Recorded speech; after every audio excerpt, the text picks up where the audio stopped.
اللہ تعالیٰ نے انسان کو اپنی قدرت کاملہ سے پیدا فرمایا ہے۔ انسانی تخلیق اللہ تعالیٰ کی تخلیق کا شاہکار ہے۔ مختلف اعضاء سے انسان کو جمع کیا گیا ہے۔ ہر عضو کا کام الگ الگ ہے۔ آنکھ کا کام ہے دیکھنا، کان کا کام ہے سننا، ہاتھ کا کام ہے پکڑنا، پاؤں کا کام ہے چلنا۔ ہر عضو کا الگ الگ کام ہے۔ اسی طرح انسان کے بدن کا ایک عضو ہے دل، اور دل کا کام ہے محبت کرنا۔ کیا کام ہے؟ محبت کرنا۔ اب محبت کس سے کرنی ہے؟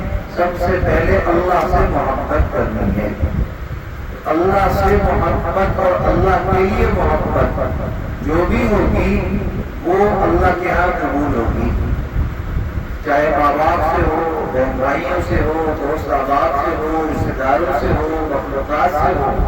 اللہ کے لیے جو محبت ہوگی وہ اللہ کے آگے قابل قبول ہوگی، اور وہی اللہ کے آگے محبوب ہوگی۔ اس کے علاوہ ساری محبتیں قابل قبول نہیں ہیں۔ اور انسان کے دل میں جب اللہ کی محبت ہوتی ہے تو اللہ بھی اس انسان سے اتنی ہی زیادہ محبت بھی کرتے ہیں۔ جیسے پودے کے لیے پانی کا ہونا شرط ہے، اگر پودے کو پانی ملے گا وہ تر و تازہ رہے گا، سرسبز رہے گا، پھول اور پھل دے گا، فائدہ مند بنے گا، اس لیے کہ اس کو پانی مل رہا ہے۔ اسی طرح جس انسان کے دل میں اللہ کی محبت ہوگی تو وہ انسان پھل پھول والا ہوگا، وہ فائدہ مند ہوگا، اپنے لیے بھی اور دوسروں کے لیے بھی۔ انسان دوسروں کا فائدہ تبھی سوچتا ہے جب اس کے دل میں اللہ کی محبت ہوتی ہے۔ یا تو دنیا کا مفاد ہوگا یا اللہ کی محبت ہوگی۔ دنیا کا مفاد نظر آتا ہے، انسان کسی کے لیے فائدہ کر رہا ہوتا ہے اس لیے کہ اس کو اس سے فائدہ مل رہا ہوتا ہے۔ فائدہ نہیں ملتا تو انسان دوسرے کا بھلا نہیں کرتا۔ تو معلوم یہ ہوا کہ مفاد کی محبت ہے، اور جو اللہ کے لیے محبت ہوگی تو وہاں پر دوسروں سے فائدہ مقصود نہیں ہوگا، بے غرض ہو کر دوسروں کی خدمت ہوگی، وہ ہوگی اللہ کی محبت۔ اور یہ محبت کا دل میں ہونا یہ ہمارے ایمان کے کامل ہونے کے لیے ضروری ہے۔ اللہ کے محبوب صلی اللہ علیہ وسلم نے فرمایا من احب للہ وابغض للہ واعطى للہ ومنع للہ فقد استكمل الایمان، کہ جس نے اللہ کے لیے لوگوں سے محبت کی، اللہ کے لیے ہی بغض رکھا، اللہ کے لیے ہی لوگوں کو عطا کیا، اللہ کے لیے ہی لوگوں سے روکا، ہر کام اللہ کے لیے ہو رہا ہو، فرمایا ایسا شخص اس کا ایمان مکمل ہو چکا۔ گویا کہ ایمان کامل کے لیے اللہ کی محبت کا دل میں ہونا ضروری ہے۔ تو جو انسان اللہ سے محبت کرتا ہے، اللہ کے لیے قربانیاں دیتا ہے، اللہ اس کو انعام عطا فرماتے ہیں۔ حضرت خدیجہ کبریٰ رضی اللہ تعالی عنہا اللہ کے محبوب صلی اللہ علیہ وسلم کی سب سے پہلی زوجہ، امت کی سب سے پہلی ماں خدیجہ کبریٰ، جنہوں نے اپنا سب کچھ اللہ کے محبوب کے لیے نچھاور کر دیا، عطا کر دیا، بیمار ہو گئی، اور بیماری کے آثار بھی ایسے کہ جیسے وصال کا وقت قریب ہو رہا ہے۔ اللہ کے محبوب صلی اللہ علیہ وسلم آپ کی تیمارداری کر رہے ہیں، آپ کے پاس بیٹھے آپ سے باتیں کر رہے ہیں، آپ کی بیماری ایسی ہے کہ ایسا لگتا ہے کہ ابھی انتقال ہوا تو ابھی انتقال ہوا، محسوس ہو رہا ہے کہ اپنی آسان۔ تو اللہ کے محبوب نے کیا بات کی؟ اور میں خدیجہ تمہارا جب وصال ہو جائے تو تم جنت میں جاؤ، میری بیویوں کو سلام دے دینا۔ حضرت خدیجہ کبریٰ رضی اللہ تعالیٰ حیران، فرمایا کہ یا رسول اللہ میں آپ کی پہلی زوجہ ہوں، آپ کی سے پہلے تو کوئی بیوی نہیں؟ فرمایا کہ نہیں، جنت میں میری دو اور بیویاں ہیں۔ فرمایا کہ کیوں؟ تو آپ نے بتایا کہ آسیہ جس کو فرعون نے ظلمن شہید کر دیا تھا، صرف اس وجہ سے کہ آسیہ حضرت موسیٰ علیہ السلام پر ایمان لے آئے۔ تو کیسا ظلم، تاریخ میں ایسا ظلم، اتنا بڑا ظلم کبھی نہیں ہوا جس طریقے سے ان پر ظلم کر کے ان کو شہید کیا گیا۔ اللہ تعالیٰ نے اس ایمان پر استقامت کے بدلے حضرت آسیہ کو انعام یہ دیا کہ اپنے محبوب کی زوجہ بنا دیا جائے۔ وہ فرمایا، پوچھا یا رسول اللہ دوسری بیوی کون ہے جنت میں؟ فرمایا کہ دوسری مریم ہے کہ جن کی والدہ نے ان کے پیٹ میں ہوتے ہوئے اللہ سے نظر مانی تھی کہ میرے پیٹ میں جو بھی ہے میں اس کو اللہ کی لگن کرتی ہوں، اور پیدائش ہوئی تو حضرت مریم کی ہوئی۔ حضرت مریم کو اللہ کے لگن کر دیا۔ حضرت مریم نے شادی نہیں کی، جب خاندان والوں نے رشتہداروں نے کہا شادی کر لیں تو کہا کہ جب میری ماں نے منت مانی تھی، کہا تھا میں نے اللہ کے لیے وقت دیا تو میں چاہتی ہوں کہ میں اللہ کے لیے ہی وقت پڑھاؤں، دنیا کے جھمیلوں میں شادی میں لگ کر اپنے آپ کو اس طرف نہ لگاؤں۔ تو پھر شادی آپ نے نہیں کی، تو اللہ تعالیٰ کے لیے آپ نے قربانی دی، تو اس کے بدلے اللہ نے انعام یہ دیا کہ مریم کو جنت میں اللہ کے محبوب کی زوجہ بنا دیا۔ تو جو اللہ کے لیے محبت کرتا ہے، اللہ کے لیے لوگوں سے محبت کرتا ہے، اللہ کے لیے ہی لوگوں سے نفرت کرتا ہے، اللہ کے لیے ہی لین دین کرتا ہے، خواہش اللہ کی رضا مقصود ہوتی ہے ہر کام میں، تو اللہ اس کو انعام عطا کرتا ہے، زیادہ انعام عطا کرتا ہے۔ یہ جذبہ صحابہ کرام رضوان اللہ علیہم اجمعین میں بہت زیادہ تھا، اللہ سے محبت کا جذبہ۔ اور یہ جذبہ ایسی چیز ہے جس انسان کو اللہ محبت والا جذبہ عطا فرما دے تو گویا کہ اس کی دنیا اور آخرت دونوں بن گئی، اس لیے کہ اس جذبے کے بغیر انسان بھوکلا ہے، بیکار ہے، اس کی کوئی وقت نہیں ہے۔ اللہ کی محبت کا جذبہ جس انسان میں ہوگا وہ کامیاب ہے، وہ کامیاب۔ بہت کی لڑائی ہونے والی ہے، میدان سجا ہوا ہے، ایک طرف کفار ہے، دوسری طرف مسلمان ہیں، صحابہ کرام ہیں، رات کا وقت ہے، خیمے لگے ہوئے ہیں، آرام ہو رہا ہے، کل صبح جنگ ہونی ہے، میدان احد میں کفار سے مقابلہ ہونا ہے۔ دو صحابی آپس میں بیٹھے ہوئے بات چیت کر رہے ہیں، اور بات چیت کرتے ہوئے کیا کہتے ہیں؟ ایک کہتے ہیں، صحابی فرماتے ہیں اپنے دوسرے ساتھی سے کہ میں نے رسول اللہ صلی اللہ علیہ وسلم سے سنا ہے کہ میدان جہاد میں آنے والا مجاہد اگر اللہ کے راستے میں نکلتے ہوئے کوئی بھی دعا مانگے تو اللہ اس دعا کو رد نہیں فرماتے، قبول فرماتے ہیں۔ تو آپ تو جہاد میں نکل چکے ہیں، صبح جنگ کا میدان سمجھنے والا ہے، ایسا نہ کریں کہ ہم دعا مانگیں۔ کہا کہ ہاں اچھی بات ہے۔ وہ فرماتے ہیں کہ میں دعا مانگوں گا، آپ آمین کہنا، پھر آپ دعا مانگنا، میں آمین کہوں گا۔ اب ایک صحابی نے ہاتھ اٹھائے، حضرت سعد رضی اللہ عنہ، سعد بن عبادہ رضی اللہ عنہ، تو ہاتھ دعا کے لیے ہاتھ اٹھائے، دعا کر رہے، یا اللہ میں آپ کی رضا کے لیے جہاد کے لیے نکلا ہوں، میں آپ کی رضا کے لیے یہاں تک آیا ہوں، آپ کی رضا کے لیے ہی کفار سے لڑنے کا ارادہ رکھتا ہوں۔ یا اللہ میں یہ چاہتا ہوں کل میرا مقابلہ دشمن بھی کسی بہادر سے ہو، دشمن کا بڑا ہو، اس سے میرا مقابلہ ہو، وہ مجھ پر وار کرے، میں اس پر وار کروں، اور ہماری لڑائی ایسی تیز چلے کہ وہ بھی ڈٹ کر مقابلہ کرے اور میں بھی اس کا جواب دوں، یہاں تک کہ میں اس پر غالب آ جاؤں اور میں اس کو قتل کر دوں اور اس کا مال غنیمت مجھے مل جائے اور میں اس کو جہنم حاصل کر سرخرو ہو جاؤں گا۔ دوسرے صحابی وہ فرماتے آمین، دعا کر۔ اب دوسرے صحابی کا نمبر آیا، وہ دعا کے لیے ہاتھ اٹھاتے ہیں۔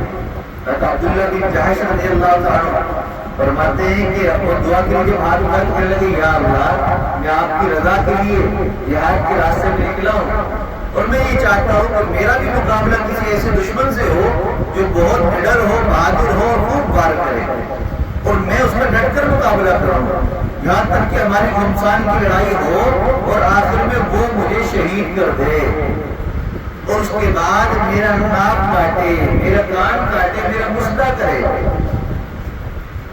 اور قیامت کے دن جب آپ کے حضور مجھے پیش کیا جائے تو آپ مجھ سے سوال کریں اے عبداللہ تیرا یہ حال کیسے ہوا، اور میں کہوں کہ یا اللہ یہ آپ کی محبت میں آپ کے راستے میں جہاد کرتے ہوئے میں نے اپنے آپ کو پیش کیا، یا اللہ میری دعا کو قبول فرما۔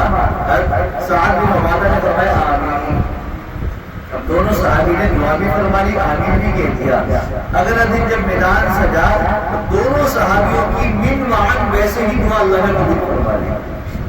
حضرت سعد بن عبادہ غازی بنے اور انہوں نے دشمن کو خوب قتل کیا اور بہادری کا تمغہ ملا، مال غنیمت بھی خوب ملا، اور دوسرے صحابی عبداللہ بن جہاز شہید ہوئے، ان کے اعضاء کا مسئلہ کیا گیا اور اللہ کے حضور پیش ہوئے۔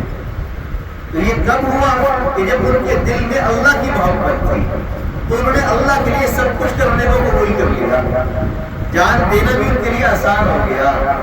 رمضان مبارک کا مہینہ آتا ہے، ہم سب کے جذبات بنتے ہیں، دل میں ایک شوق ہوتا ہے، خواہش ہوتی ہے اب ہم نماز پڑھیں گے، روزہ رکھیں گے، افطاری ہوگی، پھر تراویح ہوگی، عبادات کی لذت آتی ہے اور ہم کرتے چلے جاتے ہیں۔ لیکن جیسے ہی رمضان تک جو ہے وہ چاند ختم ہوتا ہے، شوال کا چاند شروع ہوتا ہے، تو پھر ہماری روٹین بدلنا شروع ہو جاتی ہے۔ وجہ کیا ہے کہ ہم وقتی طور پر جذباتی ہو جاتے ہیں، چونکہ کامل طور پر ہم اللہ کی محبت میں ڈوبے نہیں ہوتے، اس لیے اپنے جذبات کو ہم بدلتے رہتے ہیں۔ اس لیے ضرورت اس بات کی ہے کہ ہم اللہ کی محبت کو دل میں لے کر آئیں، اور اس کا سب سے پہلا نسخہ کیا ہے؟ ہم دعا مانگا کریں۔ کیا کریں؟ دعا مانگیں۔ اور دعا میں کیا مانگیں؟ یا اللہ اپنی محبت عطا فرما، یا اللہ اپنی محبت عطا فرما۔ اللہ سے اللہ کی محبت کو مانگنا، کیونکہ اللہ کی محبت کوئی معمولی چیز رہی ہے، بہت بڑی نعمت ہے جو اللہ نے اپنے نبیوں کو عطا کی، آپ کے صحابہ کو عطا کی، اپنے صالحین کو، صدیقین کو عطا کی۔ تو یہ بڑی نعمت بغیر مانگے نہیں ملتی، بغیر قربانی کے نہیں ملتی۔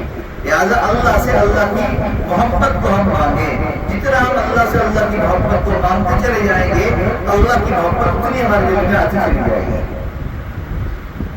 ایک صحابی جنگ کے میدان میں کفار سے برسر پیکار حضرت عمر رضی اللہ عنہ،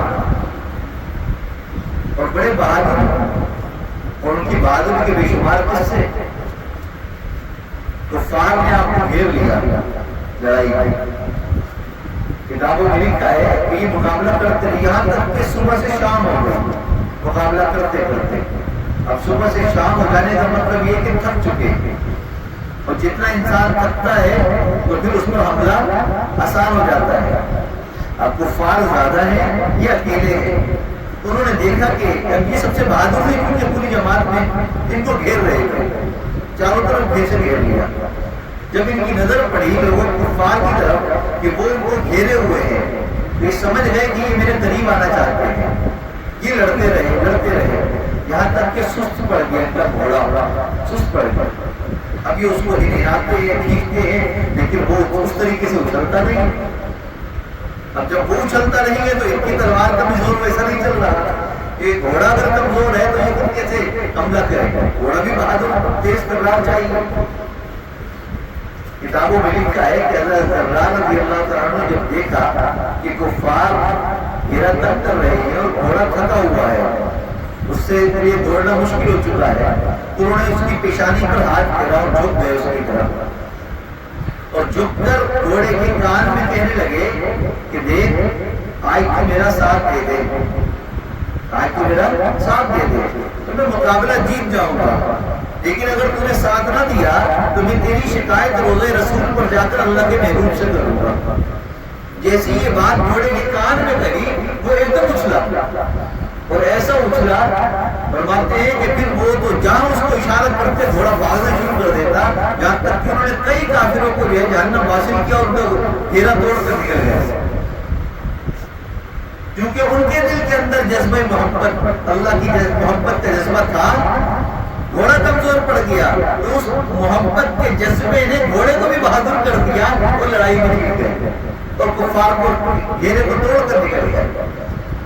اصل چیز کیا ہے؟ ہم کہتے ہیں ماحول، رشتے دار، گھر، یہ ادھر نہ مارے، تو یہ گھوڑے کی طرح ہے، یہ کمزور پڑ جائیں گے، یہ ہمیں بہکائیں گے، پھسلائیں گے، نماز سے روکیں گے، دین کی طرف بڑھنے سے روکیں گے، لیکن اگر ہمارے دل میں اللہ کی محبت ہوگی تو ہم رکیں گے نہیں، ہم بڑھتے چلے جائیں گے، ساری رکاوٹوں کو ختم کرتے چلے جائیں گے۔ اس لیے ہم نیت یہ کر لیں کہ انشاءاللہ ہم نے نماز کی پابندی کے ساتھ ساتھ اپنی زندگی کو ایسا بنانا ہے جسے رمضان میں ہم بنا کر چلتے ہیں کہ روزہ رکھ کر ہم یہ سوچتے ہیں کہ گالی نہیں دینی، لڑائی نہیں کرنی، دھوکہ نہیں دینا، چوری نہیں کرنی، کوئی غلط کام نہیں کرنا۔ کیوں؟ روزہ رکھا ہوا ہے، روزہ رکھنے کا کیا فائدہ اگر ہم سارے کام کر لگے ہو؟ بالکل ایسے ہی یہ جذبہ ہمارا پورا سال ہونا چاہیے کہ ہم کوشش کریں کہ پھر ہم اپنے آپ کو اللہ کے لیے ایسا قربان کریں کہ کوئی چیز ہمارے رکاوٹ نہ بنے، اور جب قربانی دیں گے، اللہ سے وفا کریں گے، اللہ کی محبت کے ساتھ آگے بڑھیں گے تو اللہ بھی اس کا انعام عطا فرمائیں گے اور ہماری ویلیو اور ہماری قیمت اللہ کی نظر میں بڑھ جائے گی۔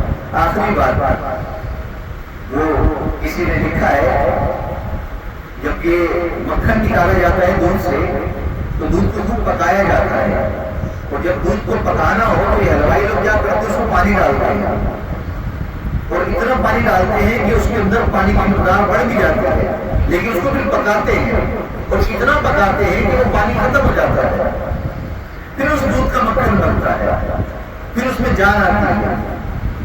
جب پانی جو ہے وہ دودھ میں ڈالا جانے لگا تو پانی اور دودھ کا مکالمہ ہوا، بات چیت ہوئی، اور کیا بات چیت ہوئی؟ دودھ کہنے لگا، او پانی، نہ تیرا کوئی کلر ہے، نہ تیرا کوئی ذائقہ ہے، نہ تیرے کوئی ایسی قیمت ہے، میں قیمتی ہوں، میرا رنگ سفید ہے، میرے اندر غذائیت ہے، میں فائدہ مند ہوں، میرے سے کتنی چیزیں بن جاتی ہیں، میں کتنے زیادہ لوگوں کے لیے نفع مند ہوں، تیرے اندر تو کچھ بھی نہیں ہے، تو مجھ میں کیوں مل رہا ہے، تو مجھ میں کیوں مل رہا ہے، کیوں آ رہا ہے، میں قیمتی ہوں، تو بے قیمت ہے، لہٰذا تو تیرا اور میرا کوئی جوڑ بنتا نہیں ہے۔ تو پانی کہنے لگا کہ ہاں بات تو صحیح ہے، قیمتی ہو تو غذائیت ہے، تم سے بہت ساری اشیاء کو بنایا جاتا ہے، صحت کے لیے بہت مفید ہے، لوگ پینے کو پسند کرتے ہیں، مجھ میں کوئی ایسا فائدہ نہیں ہے، بظاہر میرا کوئی رنگ بھی نہیں ہے، کوئی ذائقہ بھی نہیں ہے، کوئی بو بھی نہیں ہے، سادہ سا ہوا، لیکن میرے اندر ایک بات ہے، میرے اندر وفا ہے، میرے اندر وفا ہے۔ دودھ کہنے لگا تمہارے اندر وفا کیسی ہے؟ تو پانی کہنے لگا میرے اندر وفا ایسی ہے کہ جب میں تم میں مکس ہو جاتا ہوں تو اس وقت تک تیری قیمت نہیں بنتی جب تک کہ میں تیرے اندر گھل مل کے ختم نہ ہو جاؤں، جب تک کہ بھاپ اڑتی رہتی ہے، دودھ ابالا جاتا ہے، پکایا جاتا ہے، جب بھاپ اڑنا بند ہو جاتی ہے تو پھر حلوائی کہتا ہے اب دودھ پک گیا۔ تو میری وفا ہے، میں تجھ میں مل کر اپنے آپ کو فنا کر دیتا ہوں، ختم کر دیتا ہوں، پھر تیری قیمت بڑھ جاتی ہے، پھر تیری ویلیو بڑھ جاتی ہے، پھر تجھ سے مکھن بنتا ہے، تجھ سے اور چیزیں بنتی ہے۔ دودھ کہنے لگا ہاں یہ بات تو ہے، تیرے اندر وفا ہے، لیکن یاد رکھ تیری وفا کے بدلے تجھے میں قیمتی بناؤں گا، اور وہ کیسے بناؤں گا؟ جب تو میرے لیے قربانی دے گا تو پھر تیری قیمت وہ نہیں ہوگی جو تیری ہوگی، بلکہ تیری قیمت بھی وہ ہوگی جو میری ہوگی، میری ہوگی۔ پانی دودھ میں مل کر پھر دودھ کی قیمت پر بکتا ہے، اس کی الگ قیمت نہیں ہوا کرتی، اس لیے کہ اس کے اندر وفا ہے۔ جب ہم انسان اللہ کی محبت کو دل میں لے کر آئیں گے اور اللہ کے لیے اللہ سے وفا کرتے ہوئے اپنا سب کچھ قربان کر دیں گے، اللہ کی محبت میں اپنی دنیاوی خواہشوں کو، نجائز باتوں کو، غلط کاموں کو چھوڑ دیں گے، تو پھر اللہ تعالیٰ اس محبت کی، اس وفا کے بدلے ہمیں انعام عطا فرمائیں گے کہ لوگوں کے دلوں میں ہماری محبت ہوگی، مخلوق خدا ہم سے محبت کرے گی اور اللہ کے آگے ہماری دعائیں قبول ہو رہی ہیں۔ ضرورت اس بات کی ہے کہ ہم اپنی سارے سال کی زندگی کو رمضان مبارک کی طرح بنائیں کہ رمضان اس طرح روزہ رکھ کر گناہوں سے بچنے کا اہتمام کرتے ہیں تو ہم پورا سال گناہوں سے بچتے ہوئے اللہ سے وفا کی ہم امید رکھیں کہ ہم وفا کریں گے تو اللہ بھی اس کی قیمت عطا فرمائیں گے، بدلے میں انعام عطا فرمائیں گے۔ اللہ ہم سب کو دین کی سمجھ اور صحیح عمل کی توفیق عطا فرمائے۔ وآخر دعوانا الحمدللہ رب العالمین۔